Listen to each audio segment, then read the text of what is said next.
Lebanon पर हमलों को लेकर बेहद सख्त ईरान। बड़ी खबर शॉर्ट्स के साथ ईरानी विदेश मंत्रालय की प्रवक्ता की वार्निंग। ये देखिए अमेरिका और मध्यस्थों को ईरानी विदेश मंत्रालय के प्रवक्ता का शॉट है, तो वो दिखाइए जरा बगाई का। ये देखिए इस्लामाबाद समझौते के तहत युद्ध रोकने की मांग। इस सब के बीच में बड़ी खबर ब्रेक करिए। अभी दक्षिण लेबनान में भीषण बमबारी, ब्रेकिंग और शॉट। आईडीएफ की आर्टिलरी ब्रिगेड का हमला। बड़ी खबर माशाल मंसूरी में दागे गए गोले। ये देखिए जरा ब्यूथल सियाद के फ्रंट पर गोलीबारी हुई है। बड़ी खबर, एक और बड़ी खबर, सीधा आइए ब्रेक करिए। लेबनान पर बड़े हमले की तैयारी में इजराइल। ब्रेक करिए जरा। लेबनान के ऊपर मंडरा रहे 20 जासूसी ड्रोन। शॉट्स के साथ स्पाई ड्रोन से हिजबुल्लाह के सीक्रेट नेटवर्क की तलाशी की जा रही है। स्पाई ड्रोन इनपुट पर लेबनान के अंदर बमबारी। अगली बड़ी खबर सीधे आइए यहीं पर, सीधे साउथ लेबनान पर भारी बमबारी का अलर्ट। ब्रेक करिए। दक्षिण लेबनान की सड़कों पर भारी ट्रैफिक जाम। ये देखें सड़कों पर उमड़ा गाड़ियों का विशाल रेला। शॉट्स के साथ नितिन।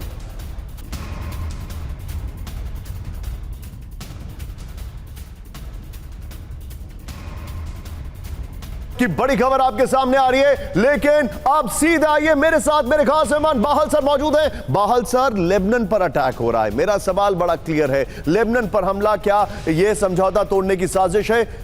सर, ग्रेटर इजराइल के कॉन्सेप्ट में लेबनान भी आता है, अंडरस्टूड, लेकिन क्या यह समझा जाए कि इस वक्त जो हालात हैं वो पूरी तरीके से ऐसे हैं कि नेतन्याहू के लिए, इजराइल के लिए नहीं, नेतन्याहू के लिए यह एग्जिस्टेंशियल क्राइसिस है?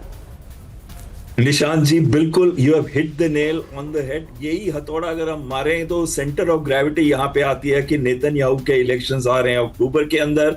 माइनॉरिटी गवर्नमेंट में है, 32 सीट्स है उनके पास। और दूसरी बड़ी अहम बात आती है कि उनका मेजर सपोर्टर बेन गवीर जो है हार्ड लाइन राइटिस्ट है। और तीसरी चीज आती है कि खुद वो करप्शन केसेस में फंसे हुए हैं, इंटरनेशनल क्रिमिनल कोर्ट ने उनके वारंट्स इशू किए हुए हैं। तो कहीं ना कहीं उनके लिए बहुत जरूरी है कि वो उकसाएं ताकि ये युद्ध आगे बढ़े, अमेरिका को खींचा जाए अंदर। और ईरान के अंदर अगर वो अटैक्स दोबारा से शुरू हो जाते हैं तो हो सकता है कि उनकी गद्दी शायद फिर भी बची रहे। लेकिन यहां पे मैं ये कहना चाहता हूं कि 48% इजरायली चाहते हैं कि हमले हों, 48% ये उनके अंदर आता है। दूसरी बात है कि पिछले 24 घंटे के अंदर 12 जगहों पे हमले किए गए हैं और साथ में 24 गांवों को बोला गया कि खाली करें। आखिरी चीज मैं इस पे ये कहना चाहूंगा कि जो फिर भी मेरे मन में ये है कि चाहे वो इन्होंने डी कॉन्फ्लिक्शन सेल बनाया है लेबनान के लिए, अगर अमेरिका चाहे तो ये लेबनान पे हमले रुक सकते हैं। उसको सिर्फ एक काम करना है कि अपनी 2 थर्ड बैटरीज जो हैं उनको वापस बुला ले, आर्म्स एम्युनिशन देने में देरी करे। माफ कीजिएगा, इजराइल अपने आप कभी भी ये लड़ाई लड़ नहीं सकता है।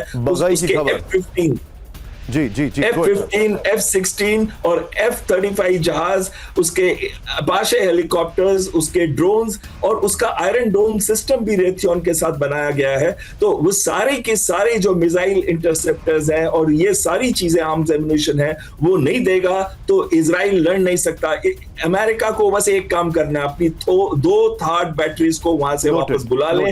ये मैसेज बहुत क्लियर होगा। नोटेड सर, आप मेरे साथ बन रही है। बड़ी खबर आ रही है, अमेरिका करेगा लेबनान की रियल टाइम निगरानी। ब्रेक करिए जरा। बड़ी खबर, नेतन्याहू और लेबनानी राष्ट्रपति ऑन से बात के बाद रूबियो का फैसला।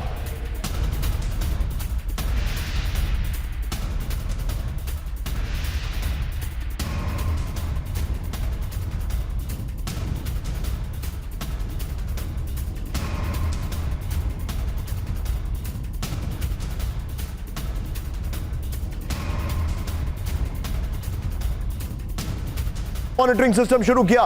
लेबनान में लड़ाई के पल पल की जानकारी जुटाएगा अमेरिका। अगली बड़ी खबर सीधे आइए, ब्रेक करिए जरा।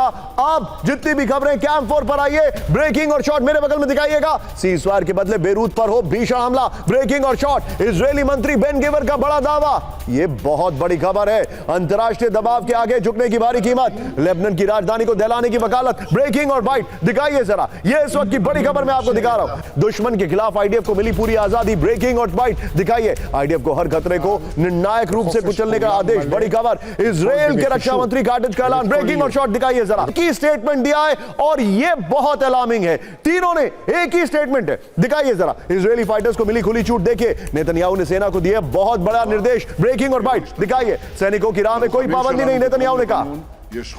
ये देखिए, लेबनान में इजरायली फाइटर्स को खुली छूट। नेतन्याहू ने ये कह दिया। यहां पर हल्का सा अहमद साहब रखिएगा, नेतन्याहू का अहमद साहब का रखिएगा। नेतन्याहू ने दक्षिण लेबनान में मौजूद अपने सैनिकों को खुली छूट दी है। बगल में देखिए, इजराइल कैटेज और बेन गेवर दोनों के बयान में दिखाने वाला हूं। नेतन्याहू और इजरायली रक्षा मंत्री की अपनी सेना को साझा आदेश है। आईडीएफ को हर सीधे और उभरते खतरे को तुरंत खत्म करने का हुक्म है।